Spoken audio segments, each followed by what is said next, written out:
Now, earlier today, Bank of America announced it has suspended its dealings with ACORN, and now questions are being raised about a top White House advisor's connection to the group.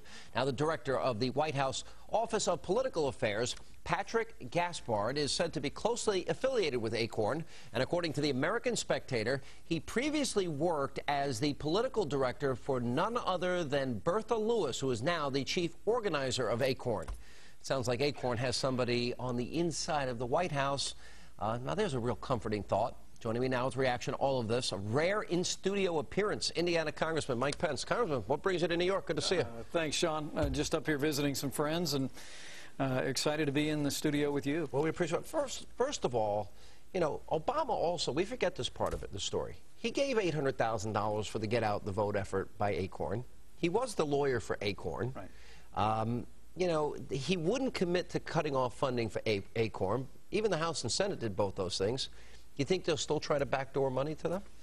Well, I think that's a genuine concern that many of us have, particularly after the president about a week ago said that he wasn't aware that ACORN was receiving a large amount of federal money. I mean, given tens of millions. Well, given the president's background in organizations supported by ACORN, that was a little bit hard to take, to say the least. Look, the American people recognize this is a discredited organization. It is, as House Republicans produced in our report last summer, it is what amounts in many respects to a criminal conspiracy using federal tax dollars to engage in direct electioneering and other activities. And it needs to be defunded. I was encouraged to even see Barney Frank, one of the historic defenders of ACORN, last week say they don't deserve another penny, and I think... well, they've gotten tens of millions. They're earmarked the stimulus that the president signed. Right. How much were they scheduled there? Because I read anywhere between $4 and $8.5 billion. Right. But it's also important to remember Barney Frank's departure from ACORN is important. Back when I was chairman of the House Conservative Caucus, Barney Frank was trying to get, I think back in 2006, a piece of what was called the Affordable Housing Fund. He was trying to get a big chunk of that slush fund, which would have been literally hundreds of millions of dollars that could have flowed into ACORN. So this has been one of ACORN's strongest allies. Right. For him to say it's time to cut off the funding, I think suggests... And Al Franken, too. The American people have had it. Let me move on to another topic, because you're viewed as one of the real up-and-coming conservative leaders in the House. Let's just step back a little bit. Leading into the 2006-2008 elections, there were conservatives like me that felt the Republican Party had abandoned some of their conservative values. Was that true? I think it was true. I think we didn't just lose our majority in 2006. I think we lost our way. We walked away from the principles of limited government, fiscal discipline, and reform that minted our national governing majority in 1980 and in 1994, and the American people walked away from us. There seems in 2009 to be a political shift coming. I was talking about this a little bit with Dick Morris. I think Corzine, the Democratic governor of New Jersey, will lose. I think Bob McDonnell, the Republican candidate in Virginia, is going to win. And then we're going to have this battle over health care. And I think, and couple that with the stimulus and all the things Obama has done, weakening our defenses, it creates an opportunity. The people are going to look at the Republican Party.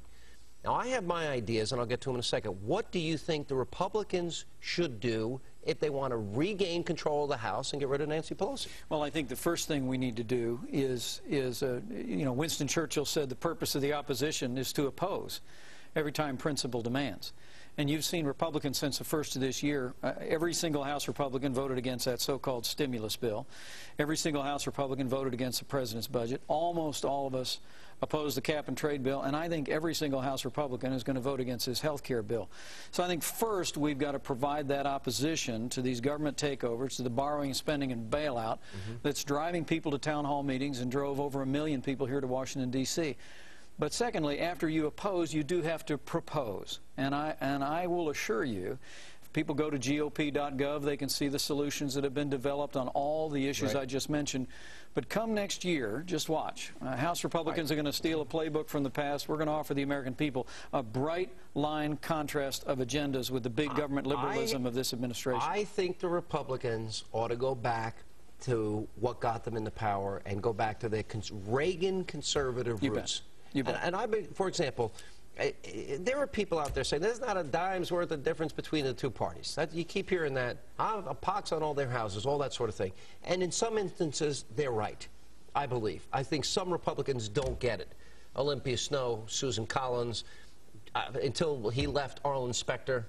I felt like they were liberal Republicans that, you know, were not conservative. Is that fair? They were Republicans more than conservative. Oh, absolutely. And there's no question that our party, you know, we became, under the rubric of compassionate conservatism, we became big government Republicans in the early part of this decade. Right, but I want to tell your millions of viewers, look at those votes on the stimulus, look at the opposition we've put up to health care, cap and trade, the budget.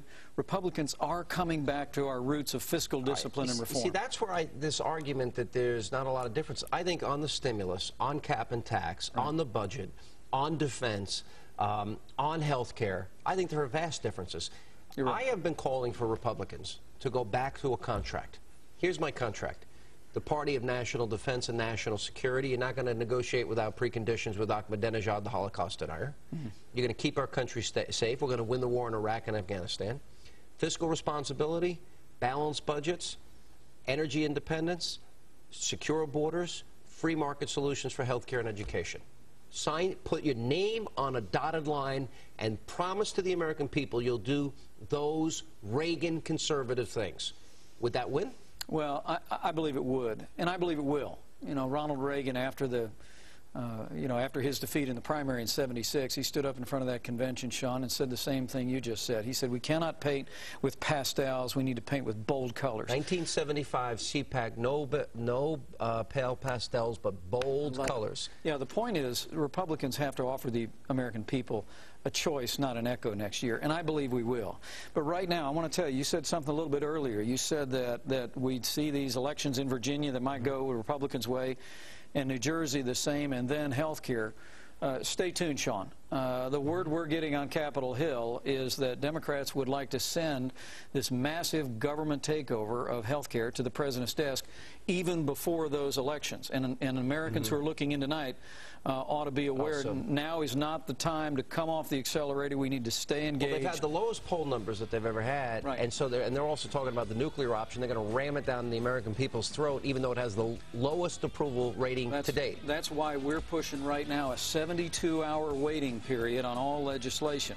We've actually got bipartisan support in the House for changing the House rules right now to give members of Congress, the American people, members of the media, 72 hours to review major legislation. We've got to stop the Democrats from ramming through a government takeover the way they did cap and trade and the stimulus. Good to see you in New York. Thanks for being with us. Appreciate it. Congressman Mike Pence.